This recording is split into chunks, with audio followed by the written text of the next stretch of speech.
नमस्कार, यो एभिन्यूज खबरको संकेत हो। तपाई अहिले एभिन्यूज@7 मा हुनुहुन्छ। म प्रभा थापा।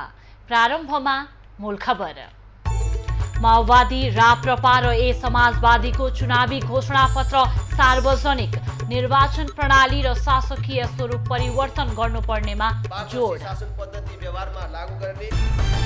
राप्रपाले ल्यायो एक व्यक्ति दुई कार्यकालको अवधारणा। राजसंस्था सहित प्रत्यक्ष निर्वाचित प्रधानमन्त्री, संघीयता खारेज र हिन्दू राज्य मुख्य चुनावी एजेन्डा। नेपाल वायु सेवा निगमको दिल्लीका लागि तय भएका 2 उडान आज पनि रद्द। यात्रु अलपत्र पारेको भन्दै निगमसँग स्पष्टीकरण माग। बलात्कार अभियोगमा क्रिकेटर सन्दीप लामिछाने विरुद्ध काठमाडौँ जिल्ला अदालतमा मुद्दा दर्ता। 12 वर्ष कैद र क्षतिपूर्ति माग दावी। मंगलबजारको कार्तिक डबलीमा ऐतिहासिक कार्तिक नाच सुरु। उषाहरण नाच भने 70 वर्षपछि प्रदर्शनमा। लुला डा सिल्भा ब्राजिलको नयाँ राष्ट्रपति चुनिए। दोस्रो चरणको निर्वाचनमा वर्तमान राष्ट्रपति जैर बोल्सोनारो पराजित। र प्रधानमन्त्री कप क्रिकेटमा पुलिसको लगातार दोस्रो जित। प्रदेश एक 7 विकेटले पराजित। अर्को खेलमा गण्डकीले सुदूरपश्चिमलाई 69 रनले हरायो।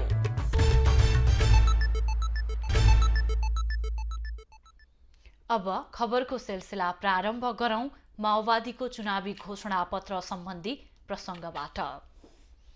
नेकपा माओवादी केन्द्रले संघीय संसदको आकार घटाउन प्रस्ताव गरेको छ। निर्वाचनका लागि सोमबार घोषणापत्र सार्वजनिक गर्दै माओवादी केन्द्रले संघ र प्रदेश सरकारको आकार घटाउनुपर्ने बताएको हो। माओवादी केन्द्रले संघीय सांसद र प्रदेश सभा सदस्यहरूको संख्या घटाउनु पर्ने प्रस्ताव गरेको छ। हाल 265 सदस्यीय प्रतिनिधि सभामा 100 सीट घटाएर 165 सदस्य बनाउनु पर्ने माओवादीले प्रतिबद्धता पत्रमा लेखेको छ। त्यस्तै राष्ट्रिय सभा पनि 55 सीटको हुनुपर्ने माओवादीको प्रस्ताव छ। समग्रमा प्रदेश सभा पनि 550 बाट 330 सीटमा झार्नु पर्ने प्रस्ताव छ। घोषणापत्र सार्वजनिक गर्दै माओवादी अध्यक्ष दाहालले आफूहरूले पूरा हुने माग मात्रै प्रतिबद्धता पत्रमा समेटेको बताए। मैले पहिला भन्ने कुरा 74 को र अहिलेकोमा फरक के छ भने अहिले हामी आफैले प्रतिबद्ध पत्र तयार पनि पार्ने र आफै कार्यान्वयन गर्ने ठाउँमा छौं भन्ने हाम्रो विश्वास छ। त्यसकारण यसलाई कार्यान्वयन गरिन्छ, म यो विश्वास तपाईहरुलाई दिलाउन चाहन्छु। माओवादीले राजनीतिक स्थिरताका लागि भन्दै विद्यमान शासकीय स्वरूप र निर्वाचन प्रणाली परिवर्तनमा जोड दिएको छ। प्रत्यक्ष निर्वाचित राष्ट्रपति र पूर्ण समानुपातिक निर्वाचन प्रणाली हुने विषयलाई प्रतिबद्धता पत्रमा समावेश गरिएको छ। निर्वाचित कार्यकारी राष्ट्रपतिको पक्षमा बहुमत दलहरू रहेको दाबी माओवादी अध्यक्ष दाहालको छ। यो विगतको चाहिँ दुर्भाग्य के भयो भने घोषणापत्र र प्रतिबद्धता पत्र बनाउनेमा त हाम्रो महत्त्वपूर्ण रोल रह्यो, तर सरकार सञ्चालन गर्ने र त्यसको कार्यान्वयन गर्ने कुरामा हाम्रो भन्नुहुन्छ भने रोलै रहेन। संघमा 25 र प्रदेशमा कुल संख्याको 15% नबढ्ने गरी मन्त्रीमण्डल गठन गर्ने प्रतिबद्धता पनि माओवादीले गरेको छ। माओवादी केन्द्रले आगामी संसद पनि विघटन हुँदैन भन्ने निश्चित नभइसकेको जनाएको छ। घोषणापत्र सार्वजनिक गर्दै माओवादी अध्यक्ष दाहालले आफू हार्ने डरले गोर्खा नगएको दाबी समेत गरे। हिजो जनयुद्धको, जनआन्दोलनको, जनक्रान्तिको अभियान थालेको ठाउँबाट नै आर्थिक समृद्धिको अभियान थाल्दा त्यो देशभरि देखिन्छ, सुनिन्छ, संसारले पनि सजिलै देख्छ भन्ने एउटा संकल्प सहित म गोर्खा पुगेको हो। माओवादी केन्द्रले प्रतिबद्धता पत्रमा बहुदल पछि सर्वोच्च पदमा बसेका नेताहरूको सम्पत्ति छानबिन गर्न उच्च स्तरीय अधिकार सम्पन्न आयोग गठन गर्ने जनाएको छ। घोषणापत्र सार्वजनिक गर्दै दाहालले आफ्नो पनि सम्पत्ति छानबिन हुने बताए। माओवादीले राजनीतिक आन्दोलनबाट प्राप्त उपलब्धि रक्षा, कार्यान्वयन र सकारात्मक अभ्यास सहित परिमार्जन गर्नुपर्ने उल्लेख गरेको छ। माओवादीले संविधानको प्रभावकारी कार्यान्वयन ऐनमा जोड दिएको छ। संविधानलाई आवश्यकता अनुरूप परिमार्जन र विकास गर्दै लैजाने प्रतिबद्धता छ। माओवादीले तत्कालीन प्रधानमन्त्री तथा नेकपाका अध्यक्ष केपी ओलीले 2 पटक असंवैधानिक रूपमा गरेको संसद विघटनको आलोचना गरेको छ। सो कदम उल्ट्याउन आफूहरूले नै नेतृत्व लिएको दाबी माओवादीको छ। समाजवाद उन्मुख समृद्धि हासिल गर्नुलाई तत्कालको मूल कार्यभार बनाउँदै र समाजवादको आधार तयार पार्दै अन्ततः समाजवाद स्थापनाको लक्ष्य पूरा गर्ने पनि माओवादीले तय गरेको छ। राष्ट्रिय प्रजातन्त्र पार्टी राप्रपाले अभिभावकीय संस्थाका रूपमा राष्ट्र संस्था जनताबाट प्रत्यक्ष निर्वाचित कार्यकारी प्रधानमन्त्री पूर्ण समानुपातिक संसदको एजेन्डा सहित घोषणापत्र सार्वजनिक गरेको छ। त्यस्तै प्रदेश संरचनाको खारेजीको विषयलाई पनि राप्रपाले आफ्नो घोषणापत्रमा समावेश गरेको छ। राष्ट्रिय प्रजातन्त्र पार्टीले सोमबार औपचारिक कार्यक्रमका बीच आगामी मङ्सिर 4 गते हुने प्रतिनिधि सभा र प्रदेशसभा निर्वाचनका लागि घोषणापत्र सार्वजनिक गरेको छ। घोषणापत्र राप्रपाका अध्यक्ष राजेन्द्र लिङ्गदेल, पूर्व अध्यक्षहरू पशुपति शमशेर जबरा, डाक्टर प्रकाश चन्द्र लोहनी र पार्टीका पदाधिकारीहरूले संयुक्त रूपमा सार्वजनिक गरेका हुन्।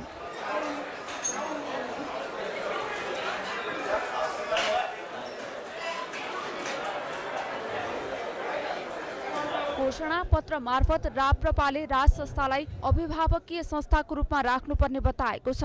त्यस्तै जनताबाट प्रत्यक्ष निर्वाचित कार्यकारी प्रधानमन्त्री र पूर्ण समानुपातिक संसद हुनुपर्ने उल्लेख गरेको छ। त्यसैगरी प्रदेशको खारेजी, केन्द्र र बलियो स्थानीय तह भएको 2 तहको शासकीय संरचना हुनुपर्ने राप्रपाको एजेन्डा छ।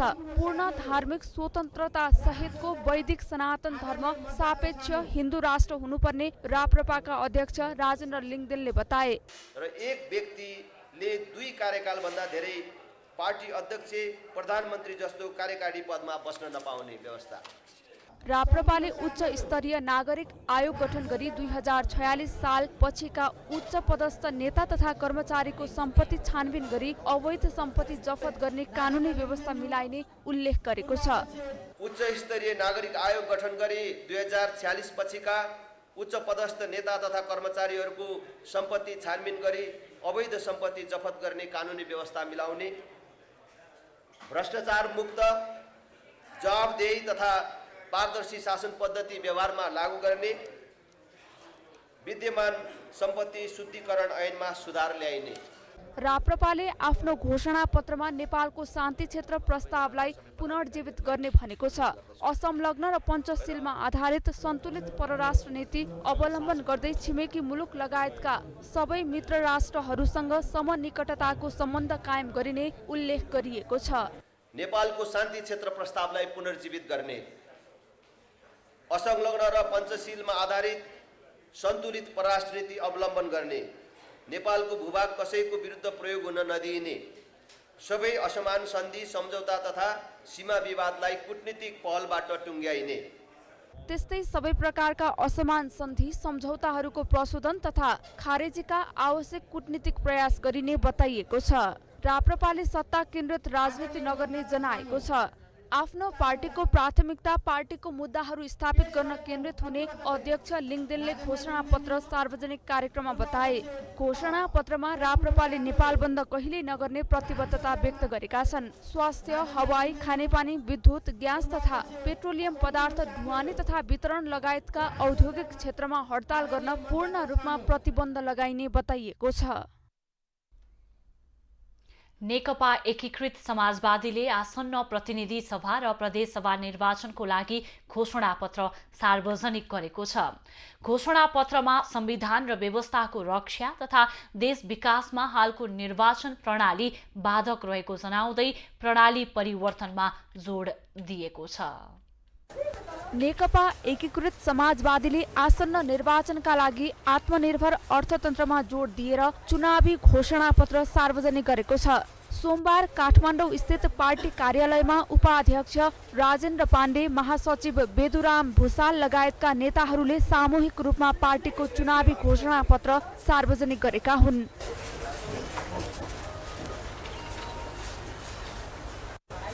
अहिलेको निर्वाचन प्रणाली अत्यन्तै खर्चिलो र विकासका निम्ति बाधक भएको एकीकृत समाजवादीको ठहर छ। निर्वाचन प्रणालीलाई सुधार गरेर सरल र कम खर्चिलो बनाउन चाहेको घोषणापत्रमा उसले उल्लेख गरेको छ। निर्वाचन प्रणालीमा परिवर्तनको जरुरी छ भन्ने हाम्रो ठहर छ। अहिले जुन खालको निर्वाचन प्रणाली छ यो चाहिँ असाध्यै जटिल खालको, असाध्यै महँगो पनि र झन्झटिलो पनि छ। घोषणापत्र सार्वजनिक कार्यक्रममा पार्टी महासचिव बेतुराम भुसालले आसन्न प्रतिनिधि सभा र प्रदेश सभा निर्वाचनपछि पनि सत्तारूढ गठबन्धन कायमै रहन्छ भनेर अहिले भन्न नसकिने बताए। गठबन्धन निर्वाचनपछि पनि कायमै रह्यो भने घोषणापत्रमा सार्वजनिक गरेको कुरा त्यही भित्र रहेर कार्यान्वयन गर्ने र नरहे बाहिर बसेर पनि जनताको प्रतिनिधिको रूपमा त्यसलाई कार्यान्वयनका लागि पहल गरिने उसको भनाइ छ। हामी सरकारमा नहुने अवस्था भयो भने हामी यी हाम्रा प्रतिबद्धताहरूलाई कार्यान्वयनमा उतार्छौँ। यदि हामी सरकारमा रहनु भने हामीले हाम्रा आवाजको रूपमा, जनताको आवाजको रूपमा हामी जनताका प्रतिनिधिको हिसाबले जनताको आवाजका रूपमा हामी उठाइरहन्छौँ। हाम्रो तर्फबाट हामीले पहल गरिरहन्छौँ भनेका छौँ। समाजवादीले नागरिकता समस्याको दीर्घकालीन समाधान खोज्ने प्रतिबद्धता जनाएको छ।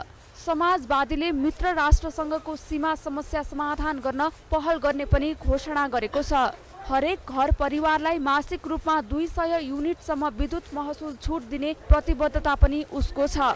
पार्टीले आगामी भ्रष्टाचारमा शून्य सहनशीलताको सुशासन, पूर्ण पारदर्शिता, शक्ति पृथकीकरणको सिद्धान्त अनुरूप राज्यको सबै अङ्गहरूको कार्य सम्पादन गर्नुपर्ने विषय घोषणापत्रमा उल्लेख गरेको छ। त्यस्तै संघीयता मर्म अनुरूप जनताको घर दैलोमा प्रभावकारी सेवा प्रदान गर्ने उसको प्रतिज्ञा छ। वृद्ध भत्ता, एकल भत्ता, आफ्नो गाउँ आफै बनाऊ कार्यक्रमको चर्चा पनि घोषणापत्रमा गरिएको छ। प्रत्येक निर्वाचन क्षेत्रमा समान बजेट छुट्याउने गरी 900को कार्यक्रम पनि उसले अघि सारेको छ। नेपाली ध्वजावाहक पानी जहाज सञ्चालन गर्ने त्रिभुवन अन्तर्राष्ट्रिय विमानस्थललाई स्तरोन्नति, निजगढ भैरहवा र पोखरा विमानस्थल निर्माण पनि घोषणापत्रमा समेटिएका छन्। राष्ट्रिय स्वतन्त्र पार्टीकी सदस्य डाक्टर तोसीमा कार्कीले आफ्नो उम्मेदवारी खारेज गर्ने निर्वाचन आयोगको निर्णय विरुद्ध सर्वोच्च अदालत पुगेकी छन्। ललितपुर क्षेत्र नम्बर 3 मा प्रतिनिधि सभा सदस्यमा उम्मेद्वार बनेकी कार्कीले आफ्नो उम्मेदवारी खारेज भएपछि आज सर्वोच्चमा रिट दर्ता गराएकी हुन्। रिट दर्ता गर्नुअघि माइती घरमा आयोजित प्रदर्शनमा कार्कीले उम्मेदवारी खारेज गर्ने आयोगको निर्णय शंकास्पद रहेको बताए। मेरो उम्मेदवारी योग्य नै ठहर भएको कारणले यो सबै यो अभियान अगाडि बढ्यो भन्ने मैले बुझेर चुनाव प्रचार प्रसारहरू हामीले व्यापक रूपमा अगाडि बढाइरहेका थियौँ। मैले एउटा जिम्मेवार सचेत उम्मेदवारको भूमिका निभाएको थिएँ, तर निर्वाचन आयोगले मेरो त्यो पत्रलाई कुनै पनि एउटा आधिकारिक रूपमा सूचना दिनुपर्ने अथवा जवाफ दिनुपर्ने समेत पनि जिम्मेवार ठानेन। कार्कीले पाटन अस्पतालमा लाभको पदबाट राजीनामा दिएको र मेडिकल काउन्सिलको पद लाभको पद नभएको जानकारी गराउँदा पनि उम्मेदवारी खारेज गर्ने निर्णय शंकास्पद रहेको बताएकी हुन्। मेडिकल काउन्सिलको निर्वाचित पदमा कार्यरत रहेको भन्दै आयोगले उम्मेदवारी खारेज गरेको थियो। सोमबार समर्थक सहित सर्वोच्च पुगेर आयोगको निर्णय पक्षपातीपूर्ण भएको भन्दै रिट दर्ता गरिएको हो। काठमाडौँ क्षेत्र नम्बर 5 मा यसपटक रोचक प्रतिस्पर्धा हुँदैछ। यहाँ एमालेका प्रभावशाली नेता ईश्वर पोखरेललाई गठबन्धनबाट नेपाली कांग्रेसका युवा नेता प्रदीप पौडेलले चुनौती दिएका छन् भने स्वतन्त्र उम्मेद्वारहरू पनि चर्चामा छन्। उता मतदाताहरू भने उम्मेद्वारहरूले अगाडि सारेको चुनावी एजेन्डाप्रति विश्वस्त देखिँदैनन्। हामी काठमाडौँ क्षेत्र नम्बर 5 मा छौं। यस क्षेत्रको चुनावी भिडन्त निकै रोचक हुने देखिन्छ। एमालेबाट पूर्व उपप्रधानमन्त्री ईश्वर पोखरेल, सत्तारूढ गठबन्धन नेपाली कांग्रेसबाट प्रदीप पौडेल, स्वतन्त्रबाट रन्जु दर्शना प्रतिस्पर्धी रहेका छन्। विगतमा हामीले गरेका कामहरूको केही समीक्षात्मक दृष्टिकोणबाट हामी केही निष्कर्षहरू राख्छौं र आउने दिनमा हाम्रा कामका योजनाहरू प्रस्तुत गर्छौं। विभिन्न विषयमा हाम्रा प्रतिबद्धता के हुन्छन् ती प्रतिबद्धता राख्छौं। कार्यक्रम हुन्छन्, योजना हुन्छन् र त्यसको टाइम बाउन्ड हाम्रो चाहिँ त्यसलाई कम्प्लिट गर्ने केही प्रस्तावहरू समेत पनि हुन्छन्। विशेष गरी हामीले राजधानी सफा गर्ने, राजनीति सफा गर्ने कुरा गरेका छौँ। राजधानी पनि प्रदूषित भयो, फोहोर भयो, यसलाई सफा गर्नु जरुरी छ। अनि राजनीति पनि प्रदूषित र फोहोर भयो, राजनीतिलाई पनि सफा गर्न जरुरी छ। राजनीतिमा पनि निष्ठा रहेन, इमान्दारिता रहेन, नीतिगत रूपमा नै भ्रष्टाचार संरक्षण गर्ने जुन खालको परिस्थिति देखिएको छ त्यसलाई अन्त्य गरिनुपर्छ। राष्ट्रिय प्राथमिकताहरूलाई स्पष्ट ढङ्गबाट निर्धारण गरिनुपर्छ। जनताको स्वार्थलाई सर्वोपरि ठानेर अगाडि बढ्ने स्थिति हुनुपर्छ। नागरिकहरूले सफा खानेपानी नपाएको गुनासो मैले यो निर्वाचनमा उभिनुभन्दा अगाडि गरेको सर्वेको मत परिणामले देखाएको छ। जारकै पानी किनेर खाइरहेछौँ, पैसै तिरिरहेछौँ, अरू पैसा पनि हामीले खानेपानीको अफिसमा बुझाइरहेका छौँ, तर किन सफा खानेपानी छैन भन्ने एउटा गुनासो चाहिँ एकदमै व्यापक छ। त्यो भएको भएर सफा खानेपानी पाउने त सबैको नैसर्गिक अधिकार नै हो। म त्यसमा चाहिँ उहाँहरूको अगुवा बनेर सफा खानेपानी सुनिश्चित गर्ने एउटा अभियानमा लाग्नेछु। राजनीतिक दलका अधिकांश एजेन्डा पुरानै छन्। विगत हामी 10 वर्ष अगाडिको हेरौँ, 10 वर्षदेखिको एजेन्डा एउटै छ, अहिलेसम्म एउटै पुरा भएको छैन। अझ अहिले पनि अब योजना बनाउने तर योजना अनुसार कहिले पनि काम नहुने भन्ने बेला यो गरौँला त्यो गरौँला, रोजगार दिउँला, अब विपन्न वर्गलाई सहयोग गरौँला, आर्थिक समृद्धि गर्ने भन्ने एउटा सधैँ घोषणापत्रमा हुन्छ, तर त्यो कहिले पनि लागू भएन। उम्मेदवारहरू यति बेला आफ्ना महत्त्वकांक्षी एजेन्डा लिएर घर दैलोमा व्यस्त छन्। कसका एजेन्डाले मत तान्ने हो यो भने मक्सिर 4 पछिको नतिजा कुर्नै पर्ने हुन्छ। एबी न्यूज खबरका लागि क्यामेरामा राजेश रजकका साथमा एलिजा कुताल, काठमाडौँ। मङ्सिर 4 गते हुने प्रतिनिधि सभा र प्रदेश सभा निर्वाचनको प्रचार प्रसार अन्तर्गत राजनीतिक दलहरूले कार्तिक 17 गतेदेखि मङ्सिर 1 गतेसम्म जुलुस, आमसभा, कोटसभा र सञ्चार माध्यममा निर्वाचन सम्बन्धी सामग्री प्रकाशन तथा प्रसारण गर्न पाउनेछन्। आयोगले आज विज्ञप्ति जारी गरी निर्वाचन आचार संहिता अनुसार सो जानकारी गराएको हो। निर्वाचन आचार संहितामा उम्मेद्वारको अन्तिम नामावली प्रकाशन भएपछि मतदान हुने दिनभन्दा 17 दिन अघिदेखि मात्र निर्वाचन प्रचार प्रसार अन्तर्गत जुलुस, आमसभा, कोट सभा गर्न र सञ्चार माध्यममा आफ्नो निर्वाचन सम्बन्धी सामग्री प्रकाशन वा प्रसारण गर्न सकिने व्यवस्था छ। आचार संहिता बमोजिम निर्वाचन प्रचार प्रसारका लागि आमसभा, कोट सभा गर्दा मञ्चको तयारीको लागि लागेको खर्चको विवरण मतदान सम्पन्न भएको 15 दिनभित्र निर्वाचन कार्यालयमा पेश गर्नुपर्नेछ। दल वा उम्मेद्वारले जुलुस, आमसभा, कोट सभा, घर दैलो भेटघाट वा जुनसुकै प्रकारको र्याली गर्दा बढीमा 10 वटा राष्ट्रिय झण्डा प्रयोग गर्न सकिने, कुनै पनि धर्मको नाममा प्रचार प्रसार गर्न गराउन नहुने, उम्मेद्वार तथा निजको परिवारलाई कुनै तवरबाट डर, त्रास तथा धम्की दिन नहुने र कुनै साम्प्रदायिक विद्वेष फैलाउने गरी प्रचार प्रसार गर्न वा मत माग्न नहुने प्रावधानहरू आचार संहितामा रहेको छ। खबरको सिलसिला अझै जारी छ, हामी सँगै रहनुहोला। अब बाँकी खबर। नेपाल वायु सेवा निगमले दिल्लीका लागि सोमबार बिहान राखेका 2 वटा उडान रद्द गरेको छ।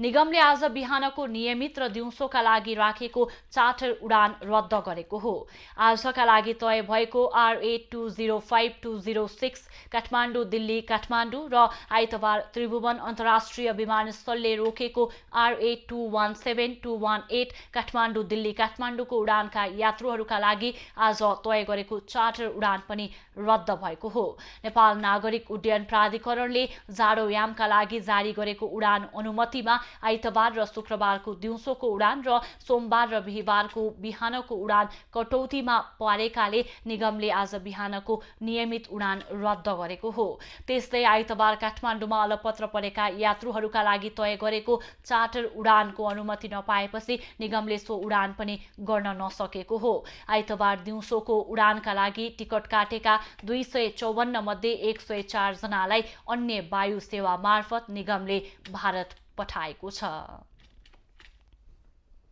यसैबीच नेपाल नागरिक उड्डयन प्राधिकरणले नेपाल वायु सेवा निगमले दिल्ली उडान अवतरणको अनुमति नलिई यात्रुहरूलाई अलपत्र पारेको विषयमा स्पष्टीकरण सोधेको छ।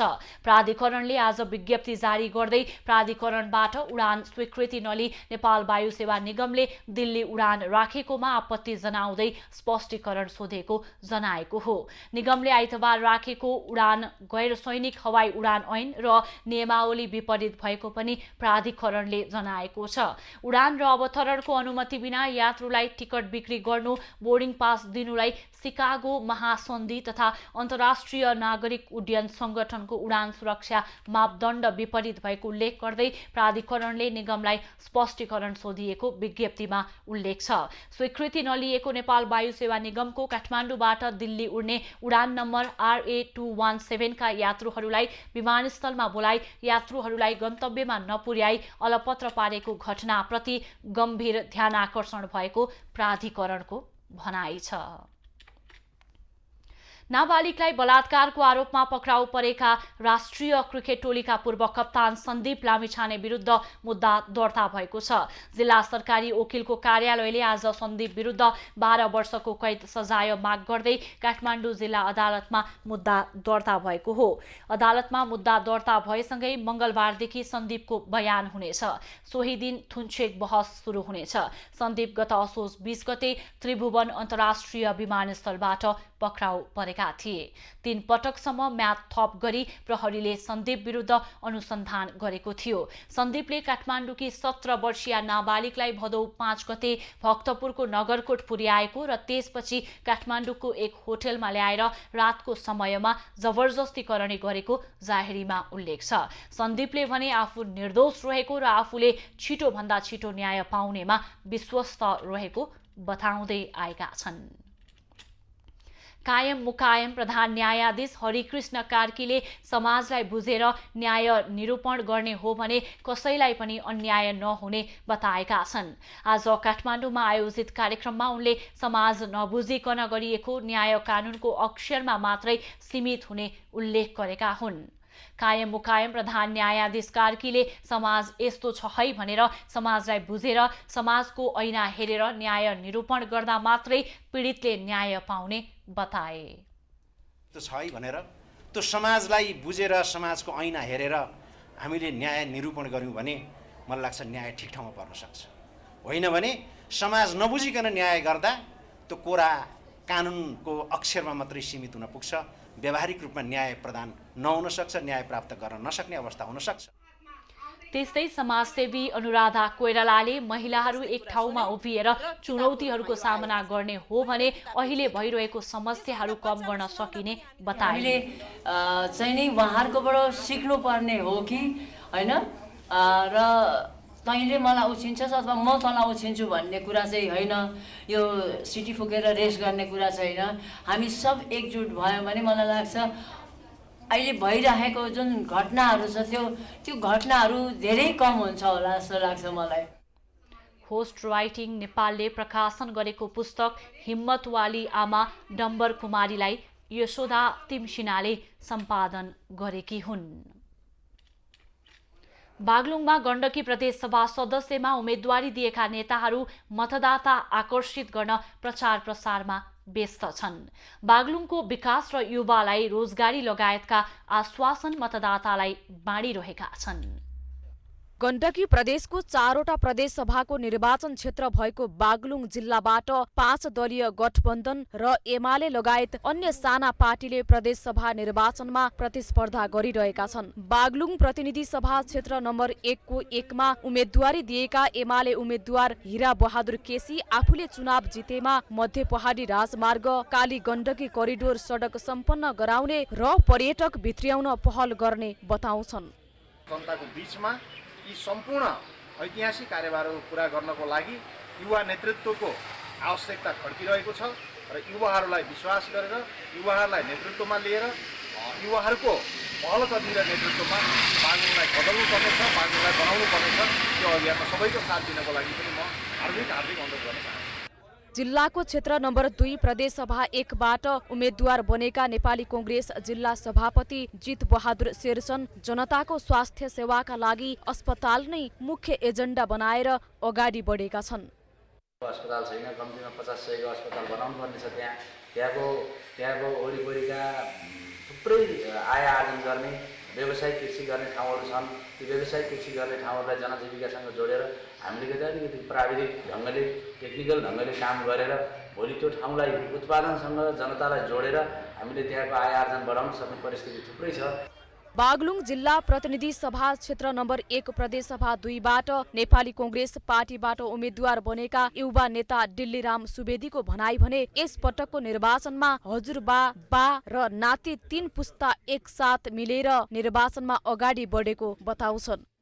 आज बागलुङमा गठबन्धनको क्षेत्र नम्बर 1बाट उम्मेद्वारको संयोगवश तीनवटै पुस्ताको प्रतिनिधित्व हुने गरी उम्मेद्वार अगाडि आएका छन्। कमरेड चितबहादुर केसी प्रतिनिधि सभाको उम्मेद्वार मेरो चाहिँ हजुरबुवा पुस्ताको हुनुहुन्छ। देवेन्द्र थापा जो प्रदेश कको उम्मेद्वार हुनुहुन्छ मेरो बुवा पुस्ताको हुनुहुन्छ। म 40 को उमेरको हाराहारीको चाहिँ अर्को युवा पुस्ताको छु। अन्त यो यसरी हेर्दै गर्दा हामी 3 पुस्ताकै प्रतिनिधित्वका रूपमा पनि एउटा सिम्बोलका रूपमा पनि देख्न सकिन्छ।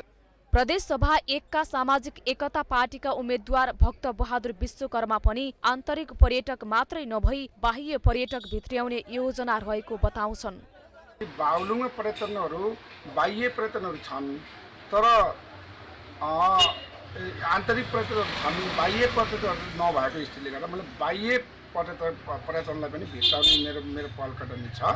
आसन्न प्रतिनिधि सभा तथा प्रदेशसभा सदस्य चुनावका लागि बागलुङमा 31 उम्मेद्वार प्रतिस्पर्धामा छन्। सत्तारूढ गठबन्धन एमाले बाहेक जनता समाजवादी पार्टी, नेशनल अर्गनाइजेसन, सामाजिक एकता पार्टीले पनि उम्मेद्वार उठाएका छन्। बागलुङबाट राजेश चन्द्र राज भण्डारीको रिपोर्ट।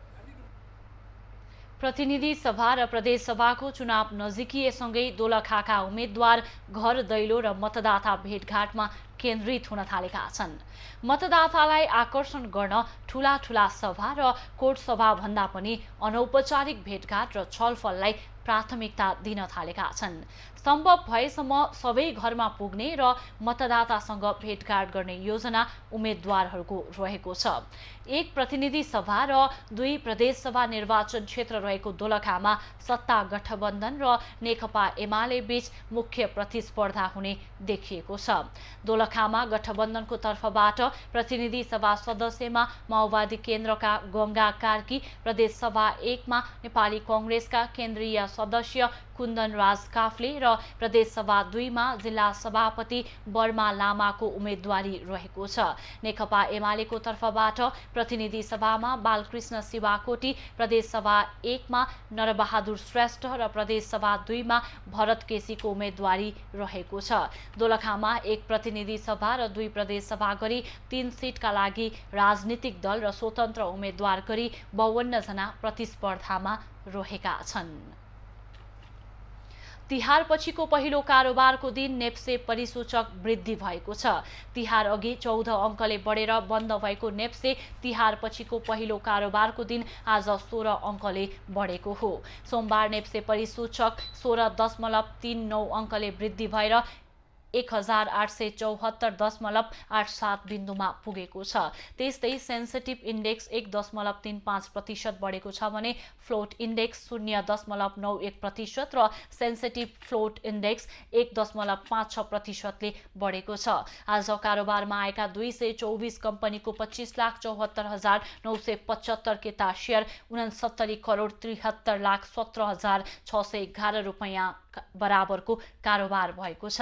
नेप्सेका 13 उपसमूह मध्ये 12 उपसमूहको सूचक बढेको छ भने 1 उपसमूहको सूचक घटेको छ। नेप्से परिसूचक बढेसँगै आज सयपत्री हाइड्रो पावरको शेयर सकारात्मक सर्किट लेभलमा कारोबार भएको छ। सबैभन्दा बढी एनआईसी एसिया बैंकको 6,17,21,000 रुपैयाँ बराबरको शेयर खरिद बिक्री भएको छ। ललितपुरको मंगल बजार स्थित डबलीमा आइतबारदेखि ऐतिहासिक कार्तिक नाच सुरु भएको छ। ललितपुरको ऐतिहासिक नाच यस वर्ष 10 दिनसम्म चल्नेछ।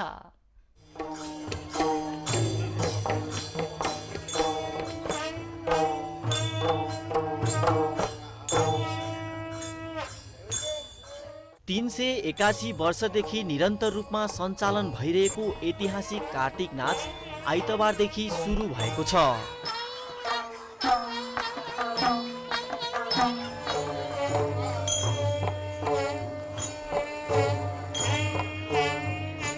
आइतबार राति भक्त सूरदास प्याखा देखाएर सुरु गरिएको हो।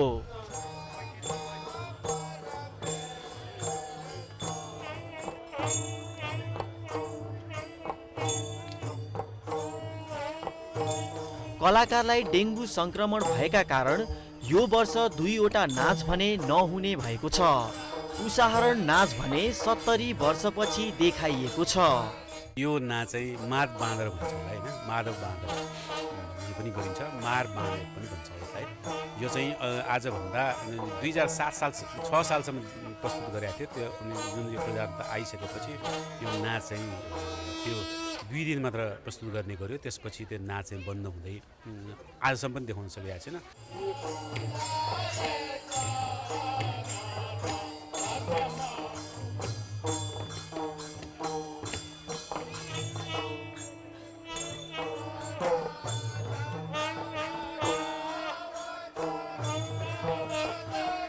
कार्तिक नाच कार्तिक 22 गते दधिलीलाको नाच देखाएर समापन गरिनेछ। कार्तिक नाचको मुख्य आकर्षण नरसिंह अवतार कार्तिक 20 गते देखाइने कार्तिक नाच संरक्षण समितिले जनाएको छ। विशेष गरी कृष्ण लीलामा आधारित नाचमा दिनैपिछे फरक फरक नाचहरू देखाइने गरिन्छ।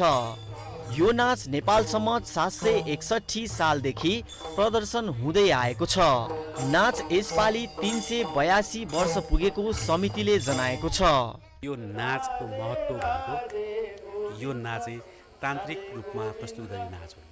यो नाच अरू नाचहरू भन्दा पनि 2वटा नाच चाहिँ एकदमै महत्त्वपूर्ण। त्यसको साथै अर्को एउटा नाच छ 3वटा। त्यो कुन हो भने एउटा जलशयन, अनि बराहा र नरसिंह।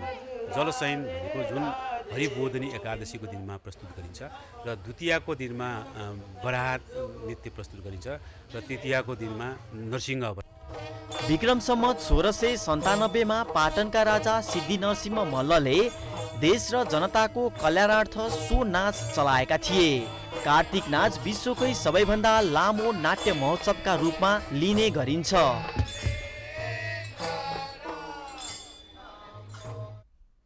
उदाउँदो सूर्यको अर्घ दिँदै मिथिलाको महापर्व छठ सम्पन्न भएको छ।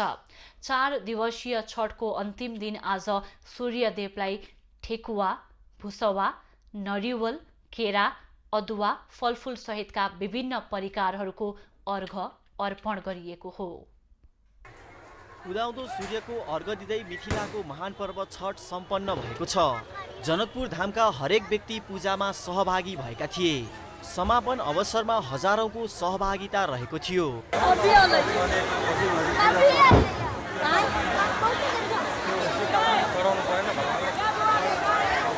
4 दिने छठ पर्वको सोमबार अन्तिम दिन उदाउँदै गरेको सूर्यदेव भगवानलाई ठेकुवा, भुसुवा, नरिवल, केरा, अदुवा, फलफुल सहितका विभिन्न परिकारहरूको अर्घ अर्पण गरी चैती छठ पर्व सम्पन्न भएको हो। व्रतालुहरूले प्रत्येक वर्षको कार्तिक र चैत्र महिनाको शुक्ल षष्ठी तिथिका दिन जलाशयको किनारामा भगवान सूर्यदेव र षष्ठी देवीलाई अर्घ अर्पण गरी छठ पर्व मनाइने गरिएको छ। 4 दिनको हाम्रो छैठ पर्व हुन्छ। पहिलो दिन त्यसलाई हामीले लोक भाषाको हिसाबले नहाए खाए पनि भनिन्छ। नहाएर नुहाइ धुवाइ गरेर एउटा व्रतको हिसाबले बस्ने त्यो दिनदेखि। दोस्रो दिन हाम्रो खर्ना हुन्छ। तेस्रो दिन सचका आरक हुन्छ। जलाशयमा आदि शरीर पानीमा डुबाएर सूर्यदेव भगवान र षष्ठी माताको आराधना गरी छठ पारण सकिएको छ। छठ पर्व भनेको तपाईको यो क्षेत्रमा मनाइने एउटा आस्था किन मानियो भने एउटा तपाईँ कुनै पनि आफ्नो इच्छा पुरा चाहनुहुन्छ भने त्यो अवश्य यो छठ माताले पुरा गर्छ। त्यसले गर्दा छठ भनेको ठुलो आस्थाको पर्व हो। जनकपुर धाममा विवाह पञ्चमी पछि सबैभन्दा बढी पर्यटक छठमै जनकपुर पुग्ने गरेका छन्। पृथ्वी, जल, तेज, वायु, आकाश पञ्चतत्त्वहरू मिलेर बनेको हुनाले हाम्रो शरीर पनि यो बनेको हुनाले हाम्रो सबै कुराहरूसँग मिश्रित भएको हुनाले समल भएको हुनाले हामीले पनि सूर्य भगवानको उपासना पर्ने रहेको छ र गर्नाले हाम्रो चाहिँ आरोग्यता बढ्ने भएको हुनाले हामीले उपासना गरिरहेका छौँ। जनकपुर धामको ऐतिहासिक गंगासागर, धनुष सागर, अर्गन्जा सर, दशरथ तलावा, रुक्मिणी सर, भुतही पोखरी सहित दर्जन पोखरीहरूलाई दुलै झैं सिंगारिएर छठ पर्व मनाइएको छ। एभिन्यूज खबरका लागि सुजित कुमार झा, जनकपुर धाम। यस वर्षको छठ पर्वले धरानमा मधेस र पहाडी बीचको दूरीलाई घटाउँदै आपसी भाइचाराको सम्बन्ध विस्तार गरेको छ। धरानमा तराई र पहाडी मुलुकका बासिन्दाले समान सहभागिता जनाएर छठ मनाएका हुन्। धरानमा मनाइएको छठ पर्वमा को तराईवासी को पहाडवासी केही छुट्टिँदैन थियो। धरानको सेउती र सर्दु खोलाका किनारमा छठ पर्व मनाउन गएका सर्वसाधारण चाहे त्यो आदिवासी जनजाति होस् या आर्य जातिका हुन्, चाहे मधेसी समुदायका जाति नै किन नहुन्, आपसमा मिलेर छठ मनाएको देखिन्थ्यो। छठको दृश्य देख्दा नेपालमा कहिले पनि सामाजिक सद्भाव नखल्बलिएको बरु अरू मजबुत बन्दै गएको आभास भएको स्थानीयको भनाइ छ। हामी सबै नेपाली एउटै परिवार हौँ, यो विभिन्नता छैन भन्ने कुराको आभास यो छठ पर्वले दिइरहेको छ भन्ने मैले महसुस गर्दै आइरहेको छु। छठ पूजाको आयोजना हामीले गर्ने निर्णय गरेर यसो बाटोहरू मिलाइदिने, बिजुली बत्तीहरू, श्रद्धालु भक्तजनहरूलाई लुगा फेर्ने ठाउँहरू यसो कता के हुन्छ हामीले व्यवस्थापन गरिदिएको छौँ। धरान बसेदेखि नै तराई र मधेस समुदाय बीच एक आपसमा मिलेर छठ पर्व मनाउँदै आएको व्रतालुहरूको पनि अनुभव छ। छठ पर्व साझा पर्व मात्र होइन, एक आपसमा सबैलाई नजिक बनाएको व्रतालुहरू बताउँछन्। जे मागे भने से पूरा गर्छन् छठ माताले, इष्टताको कुरा पुरा हुन्छन्। अरू के भन्नुहोस् र, यसमा राम्रो छन्। जे चिताए त्यही पुगेकोले गर्दाखेरि हामी पनि सबैजना लागेर गर्न थाल्यौँ। सबैलाई राम्रो होस्, छठ माताको जय जय होस्, कहिले पनि कसैले नछोटोस् छठ मातालाई।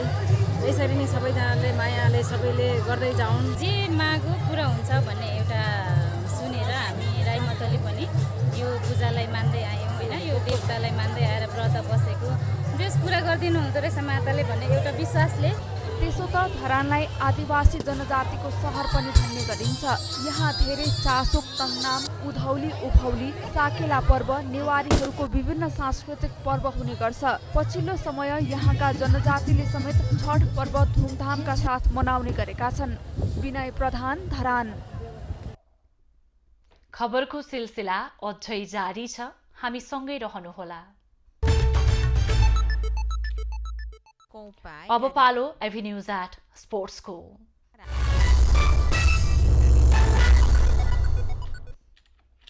विभागीय टोली नेपाल पुलिस क्लबले प्रधानमन्त्री कप एक दिवसीय पुरुष क्रिकेट प्रतियोगितामा लगातार दोस्रो जित निकालेको छ। मुलपानी क्रिकेट मैदानमा आज भएको खेलमा प्रदेश 1लाई 7 विकेटले हराउँदै पुलिसले लगातार दोस्रो जित निकालेको हो। प्रदेश 1ले दिएको 103 रनको लक्ष्य पुलिसले 14 ओभरमा 3 विकेट गुमाएर पूरा गर्यो। पुलिसको जितमा कुशल भुर्तेलले 42 रनको योगदान दिए, शंकर राणाले 29 रन जोडे, राशिद खानले अभिजित 16 तथा दिपेन्द्र सिंह ऐरीले अभिजित 14 रन बनाए। प्रदेश 1 का फिरदोस अन्सारी र सिद्धान्त लोहनीले 1-1 विकेट लिए। पहिले ब्याटिङ गरेको प्रदेश 1ले 35 ओभर 1 बलमा अल आउट हुँदै 102 रन बनाएको थियो। प्रदेश 1 का लागि निरज मुखियाले 29, अंकित सुवेदीले 24, विवेक आनन्द मेहताले 17 रनको योगदान दिए। पुलिसका ललित राजवंशीले 5 तथा सागर ढकाल र दिपेन्द्र सिंह ऐरीले 2-2 विकेट लिए। जितसँगै पुलिसले 2 खेलमा 4 अङ्क जोडेको छ। पुलिस समूह बी को शीर्ष स्थानमा रहेको छ। पहिलो खेलमा पुलिसले बागमतीलाई हराएको थियो। प्रदेश 1ले भने हारबाट प्रतियोगिताको सुरुवात गरेको छ। गण्डकी प्रदेशले प्रधानमन्त्री कप क्रिकेटमा सुदूरपश्चिम प्रदेशलाई 69 रनले हराउँदै विजयी सुरुवात गरेको छ। 209 रनको विजय लक्ष्य पछ्याएको सुदूरपश्चिम 32.2 ओभरमा 139 रनमा अल आउट भएको हो। सुदूरपश्चिमका मिलन बोहराले 51, गजेन्द्र बोहराले 35 रन जोडेका हुन्। कप्तान राजु रिजाल 1, वसन्त खत्री 9, वसन्त कार्की 10, दीपक टमाटा र नारायण जोशी दुवै 0मा अल आउट भए। यसैगरी शेयर मल्ल 3 र हेमन्त धामी 8 रनमा आउट भए। गण्डकीका विपिन खत्रीले 4, सुभाष भण्डारी र अभिषेक बस्नेतले 2-2 तथा कमल परियार र अमृत गुरुङले 1-1 विकेट लिए। त्यसअघि टस जितेर पहिले ब्याटिङ थालेको गण्डकीले निर्धारित 50 ओभरमा 8 विकेट गुमाउँदै 208 रन बनाएको थियो। गण्डकीका अर्जुन कुमारले 63, समीर कणेलले 26, विधान श्रेष्ठ र अभिषेक बस्नेतले 25-25 रन जोडे। सुदूरपश्चिमका नारायण जोशी र कैलाश ऐयरले 2-2 तथा नरेन्द्र साउदले 1 विकेट लिएका हुन्। अब पालो खास खबरको।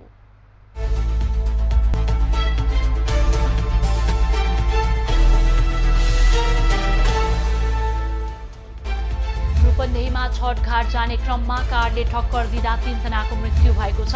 भैरहवाबाट परासीतर्फ जाँदै गरेको नम्बर नखुलेको कारले ठक्कर दिँदा ओम सतिया गाउँपालिका 4 बननीकी 14 वर्षीय सीमा खुर्मी, वर्ष 28 की प्रमिला खुर्मी र 35 दिनको एक शिशुको मृत्यु भएको हो। कारको ठक्करबाट शिशुकी आमा 24 वर्षीय वन्दना खुर्मी र 26 वर्षीय मन्जु खुर्मी घाइते भएका छन्।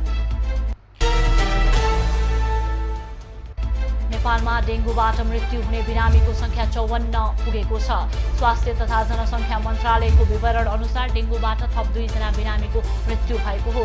गएको साउन यता 46,000 भन्दा बढी डेङ्गुबाट बिरामी भइसकेका छन्। मन्त्रालयको विवरण अनुसार साउन यता हालसम्म 46,768 जना डेङ्गुका बिरामी भेटिएका छन्। नेपालमा थप 6 जनामा कोरोना संक्रमण पुष्टि भएको स्वास्थ्य मन्त्रालयले जनाएको छ। देशभर गरिएको 436 PCR परीक्षणका क्रममा 6 जनामा कोरोना संक्रमण पुष्टि भएको हो। कोरोनाका कारण थप कसैको पनि मृत्यु भएको छैन भने 36 संक्रमित निको भएका छन्। हाल नेपालमा 522 सक्रिय संक्रमित आइसोलेसनमा रहेको मन्त्रालयले जनाएको छ। निर्वाचन प्रचार प्रसारका क्रममा अकस्मात बिरामी परेका कांग्रेस नेता शशाङ्क कोइरालाको स्वास्थ्य अवस्था सामान्य रहेको छ। भरतपुर स्थित पुरानो मेडिकल कलेजमा उपचार गराइरहेका कोइरालाले सामाजिक सञ्जाल मार्फत आफ्नो स्वास्थ्य अवस्था सामान्य रहेको जानकारी दिएका हुन्। उनी आइतबार पूर्वी नवलपरासीको गैडाकोट 16मा चुनावी प्रचार समितिको कार्यालय उद्घाटन कार्यक्रममा सम्बोधन गर्दै गर्दा बेहोस भएका थिए। प्रधानमन्त्री शेरबहादुर देउवाले कैयौंको ज्यान जाने गरी भारतको गुजरात स्थित मोरबी नदीको पुल भत्किएको घटनाप्रति दुःख व्यक्त गरेका छन्। सामाजिक सञ्जाल ट्विटर मार्फत उनले घटनाप्रति दुःख व्यक्त गरेका हुन्। उनले पुल भत्किँदा भएको जीवनको क्षतिप्रति भारत सरकार र जनताप्रति हार्दिक समवेदना प्रकट गरेका हुन्। मोरङको उडाबारी स्थित मावा खोलामा आयोजित छठ पर्वको कार्यक्रममा छुरा प्रहारबाट 1 जनाको मृत्यु भएको छ। झापाको दमक 10 नलबारी बस्ने 14 वर्षीय दिवस श्रेष्ठको छुरा प्रहारबाट आइतबार राति मृत्यु भएको हो। छुरा प्रहार गर्नेहरूको पहिचान हुन बाँकी नै छ।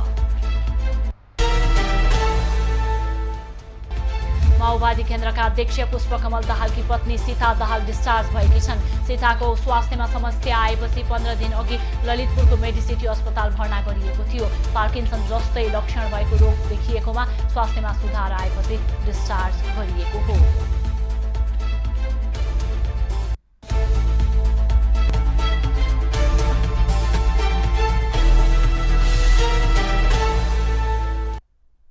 अब पालो एभिन्यूज एट मौसमको।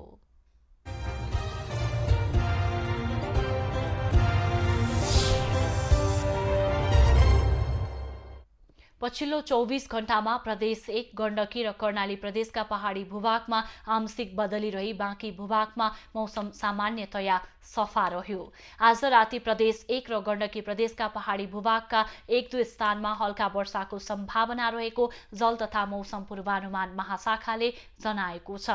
काठमाडौँ उपत्यकाको आजको अधिकतम तापक्रम 25 डिग्री सेल्सियस र न्यूनतम तापक्रम 11 डिग्री सेल्सियस मापन गरिएको छ। आज देशभरको मौसम कस्तो रह्यो त? हेरौं देशका विभिन्न स्थानको मौसमी अवस्था।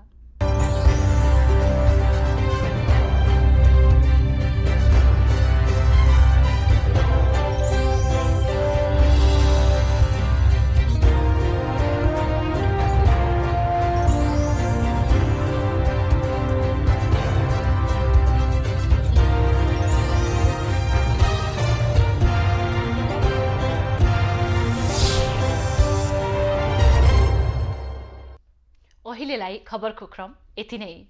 आइभी न्यूज खबरका यी सहित अन्य विस्तृत खबरका लागि www.ivnews.tv लगअन गर्न सक्नुहुनेछ। युट्युब, फेसबुक र ट्विटरमा पनि हामीलाई फलो गर्न सकिनेछ।